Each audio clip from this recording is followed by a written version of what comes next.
राधे राधे प्रिया मित्रों, हर हर महादेव। श्रावण मास की आपको हार्दिक बधाई। जब ब्रह्मांड के सभी स्वर, सभी स्पंदन, सभी दिशाएं और सभी युग नतमस्तक होकर एक ही ऊर्जा के आगे झुकने लगे, तो वह क्षण था जब श्री गणेश, जो पहले केवल शिव और पार्वती के पुत्र माने जाते थे, अब ब्रह्मांड के सर्वोच्च चेतना में रूपांतरित हो चुके थे। यह वही क्षण था जब उनके वध के पश्चात महादेव ने हाथी का शीश लगाकर उन्हें नया जीवन दिया था। पर वह केवल शरीर का पुनर्संयोजन नहीं था, वह एक दिव्य संकल्प का पुनर्जन्म था, एक ऐसी आत्मा का जो अब संपूर्ण सृष्टि की गति, नियम और रहस्य को अपने भीतर समेटे हुए था। पार्वती की आंखों में आंसुओं की नमी नहीं, प्रेम की अग्नि थी, जिसमें माँ की करुणा, श्रद्धा और गर्व एक साथ जल रहे थे। और शिव, जो सब जानते थे, जो सब देख चुके थे, वे अब मौन थे, क्योंकि उनके पुत्र का यह रूप ब्रह्मांड की उस भूमिका की शुरुआत थी, जो आने वाले युगों के लिए दिशा तय करने वाला था। तभी आकाश में अदृश्य घुंघरुओं की तरह मंत्रों की आवाजें गूंजने लगीं।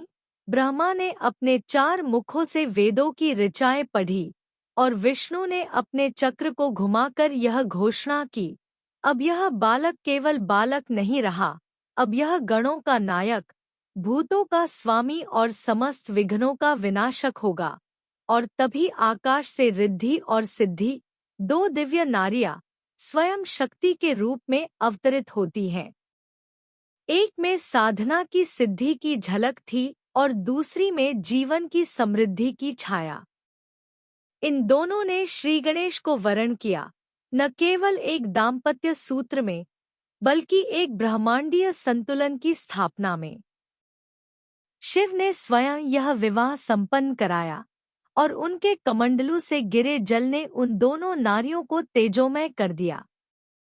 यह विवाह केवल आत्माओं का नहीं, यह उस द्वैत का एकत्व था जो संसार को दिशा देता है, ज्ञान और समृद्धि का मिलन।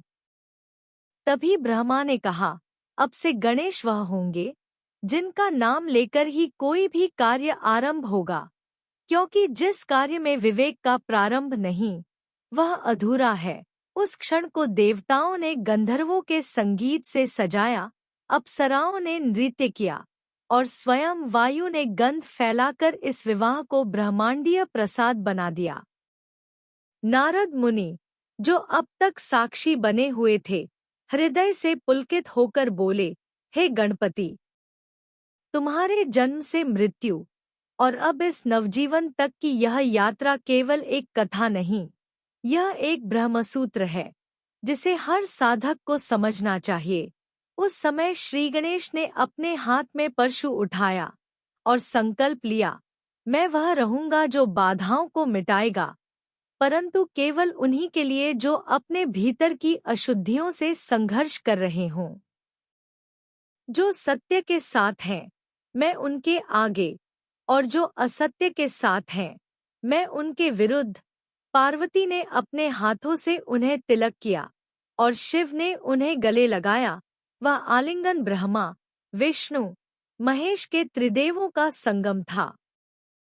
और तभी रिद्धि और सिद्धि ने अपने गर्भ से शुभ और लाभ को जन्म दिया, 2 ऐसे पुत्र जो भविष्य में सच्चे अर्थों में भाग्य और पुण्य के प्रतीक बने। यह सब होते ही ब्रह्मांड में एक नई लय बजने लगी, जैसे कालचक्र ने नया पृष्ठ मोड़ दिया हो। ब्रह्मा ने घोषणा की, अब से प्रत्येक यज्ञ, प्रत्येक पूजा, प्रत्येक विवाह, प्रत्येक यात्रा और प्रत्येक लेखन कार्य से पहले श्री गणेश का नाम लिया जाएगा। यही ब्रह्मांड का नियम होगा, यही धर्म का प्रथम बिंदु होगा।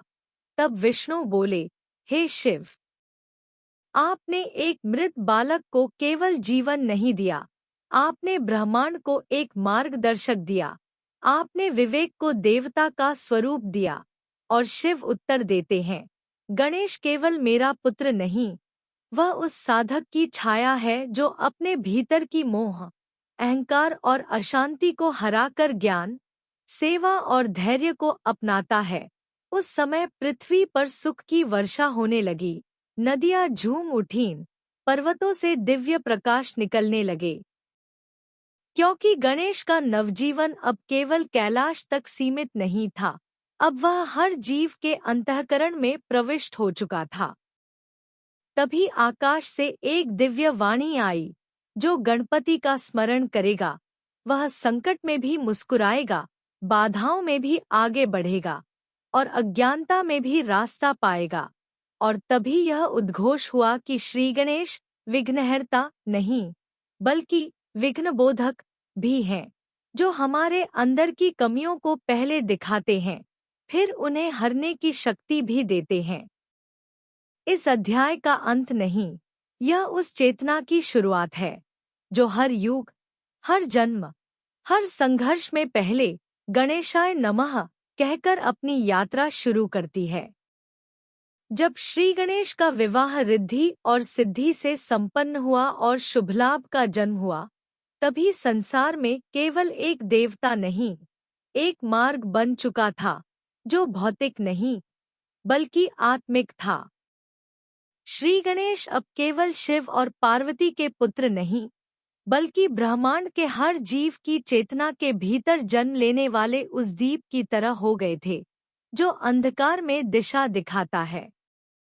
आकाश में गूंजते मंत्र, वायु में बहती सुगंध, धरती पर खिलते फूल, सबने इस साक्षात सत्यम के स्वागत में स्वयं को समर्पित कर दिया था। यह क्षण वह था जब त्रिदेवों ने मिलकर ब्रह्मांडीय संचालन की नई व्यवस्था बनाई। ब्रह्मा ने ज्ञान, विष्णु ने पालन और शिव ने संहार में संतुलन का सूत्र सौंपा। लेकिन श्री गणेश को इन सबके पहले आने का अधिकार दिया गया, क्योंकि बिना विवेक के कोई भी कर्म, कोई भी धर्म, कोई भी संकल्प सफल नहीं हो सकता। ऋषियों ने जब इस रहस्य को समझा, तो अपनी तपस्या से अर्जित आहुतियों को श्री गणेश को समर्पित कर दिया। कश्यप, अत्रि, वशिष्ठ, विश्वामित्र सबने कहा कि जो भी साधक बिना श्री गणेश का स्मरण किए साधना करेगा, उसकी तपस्या अधूरी ही रहेगी। तब नारद ने प्रश्न किया, हे प्रभु, क्या श्री गणेश केवल देवों के पूज्य हैं? और शिव ने उत्तर दिया, नहीं नारद, गणेश वह आत्मा है जो हर जीव में छिपी है। जब भी कोई बालक पहली बार सीखता है, जब कोई साधक पहली बार ध्यान में बैठता है, जब कोई स्त्री अपने परिवार के लिए प्रार्थना करती है, जब कोई पुरुष कठिनाइयों से जूझते हुए हार नहीं मानता, तब गणपति जागते हैं। यही कारण था कि युगों के साथ श्री गणेश केवल मंदिरों में नहीं, हृदयों में भी स्थापित होते गए। द्वापर युग में जब अर्जुन ने महाभारत की कथा सुनने की इच्छा व्यक्त की, तो वेदव्यास ने कहा, यह कथा इतनी गूढ़ है कि इसे केवल गणेश ही लिपिबद्ध कर सकते हैं। और तब श्री गणेश ने शर्त रखी, मैं बिना रुके लिखूंगा, आप बिना रुके कहेंगे। और इस प्रकार महाभारत की दिव्य गाथा जन्मी। यह घटना केवल लेखन की नहीं थी, यह उस क्षण का संकेत थी जब बुद्धि और ज्ञान एक ही धारा में बहने लगे। श्री गणेश ने अपने एक दांत को लेखनी बना लिया, यह दिखाने के लिए कि आत्मज्ञान के लिए यदि किसी को अपने अभिमान, अपने सौंदर्य या अपने शरीर का बलिदान भी देना पड़े, तो वह मूल्य सस्ता है। यह शिक्षा थी कि जिसने भीतर की सीमाओं को तोड़ दिया, वही सृष्टि के सत्य को पकड़ सकता है। आगे कलियुग आया, अंधकार का युग। और तब श्री गणेश ने भक्तों के स्वप्नों में, उनके ध्यान में, उनके हृदय की धड़कनों में प्रवेश किया। महाराष्ट्र की धरती पर जब लोकमान्य तिलक ने सार्वजनिक गणेश उत्सव आरंभ किया, तो वह केवल धार्मिक आयोजन नहीं था, वह उस सामूहिक चेतना का विस्फोट था जिसमें हर जाति, हर वर्ग, हर धर्म का व्यक्ति एकत्र होकर गणपति बप्पा मोरिया कहकर अपनी एकता की घोषणा करता था। यह श्री गणेश की राजनीति नहीं थी, यह उनकी करुणा थी, जो देश को उसकी आत्मा से जोड़ रही थी। दक्षिण में जब बच्चों ने मिट्टी से गणपति बनाए और पूर्व में जब साधकों ने उनका ध्यान कर आंतरिक भय को मिटाया, तब गणेश ने यह प्रमाणित किया कि उनका रूप स्थूल नहीं, सूक्ष्म है, वे मूर्ति नहीं, अनुभूति है। समय के साथ गणपति केवल प्रथम पूज्य नहीं रहे, वे जीवन की हर पहली परीक्षा के साथी बन गए। पहली नौकरी, पहला घर, पहली संतान, पहला सपना, हर पहली बार के पीछे श्री गणेश की छाया है। उन्होंने सिखाया कि बाधाएं जीवन का अंत नहीं, वे आत्मा की परीक्षा हैं, और जिसने प्रेम, धैर्य और विवेक से उन्हें पार किया, वही सच्चा गणेश भक्त है। आज भी जब कोई बालक गम गणपत्ये नमः बोलता है, तो वह मंत्र केवल ध्वनि नहीं, वह अपने भीतर लाखों युगों की गूंज लेकर आता है। श्री गणेश का यह 11वां अध्याय उस दिव्यता का उद्घाटन करता है, जहाँ एक पुत्र से देवता और फिर ब्रह्मांडीय शक्ति बनने की यात्रा छिपी है। जब शिव और पार्वती ने उन्हें गले लगाया, तो वह आलिंगन केवल माता पिता का नहीं था, वह ब्रह्मा, विष्णु, शिव की त्रयी का वह संकल्प था जो सृष्टि को हर जन्म में दिशा देने वाला था। आज भी जब हम कोई नया कार्य शुरू करते हैं, तो दरअसल हम अपनी आत्मा के भीतर के गणपति को प्रणाम करते हैं, और उसी क्षण वह शक्ति जागती है जो हमें आगे बढ़ने की शक्ति देती है, जो बताती है बाधाएं बाहर नहीं, भीतर हैं, और उनका नाश केवल विवेक से संभव है। यही श्री गणेश का सच्चा चमत्कार है कि वे बाहर नहीं, भीतर बदलते हैं।